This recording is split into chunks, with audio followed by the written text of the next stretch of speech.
It was late 2012 when the rough yet familiar carpet was pulled out from underneath me. The print lab of Noss Hall finally disappeared. Too many entitled students abused the printing privilege, printing player guides on Pokemon games and borderline pornography. I was almost upset that I wouldn't hear the stinging words of a disgruntled student who printed something 10 minutes before class and had to wait in line amongst others who had the same irresponsible brain. So there I am, jobless and desperate, applying to several work-study positions posted around the campus, a whole 2 of them that appeared on the campus website. But little to my knowledge, the current individual in charge of work studies in Noss Hall decided to give us positions in the Cal U Tech support offices. At first I thought it would be a fantastic experience. I'd be learning about new technology and problems while having an income. But it turns out it would be the opposite.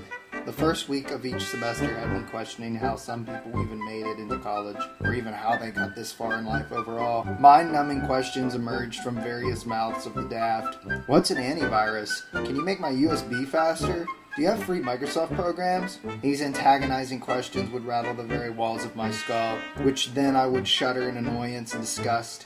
Whether it is face-to-face or phone-to-phone, these questions begin to plague me like locusts on the Nile. Some humans are worse than others, and when I say this, I'm referring to the older individuals who attend Cal U. Their questions border the more obscene than just vaguely ridiculous. The final nail in this technology incompetent coffin would be the parents who call on behalf of their children, like some kind of emissaries to the kings and queens of privilege. There is one element that unifies all these people together in a perfect harmony, which is the overly dissatisfied reactions when we, the humble and lowly work-study tech professionals, cannot perform the miracles and wonders they are asking for. I have this unflattering pain reach from my spine when I think of all the individuals who have, at one point, had their parents call the university to solve a problem that they themselves could solve. I begin to wonder perhaps if it was me that was the problem, that I've become so accustomed to these conundrums that I see them as nothing more than petty annoyances. Suddenly, the job became boring and routine. I wondered if all the technology-based customer support felt like this.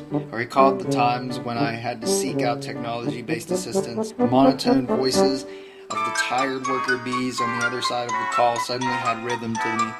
It didn't matter if they spoke with a fluent tongue or thick accent. The cold, monotone voice of frustration, depression, and annoyance shine through. I like to believe I have a high tolerance for most unpleasant experiences, but dealing with the public on a daily basis is just not for me. What started as an exciting and interesting concept has turned into a nagging drag. I am more suited to work away from the public eye, the man behind the curtain, instead of the man on the phone trying to help someone remember their own birthday, which they used as their password and somehow forgot.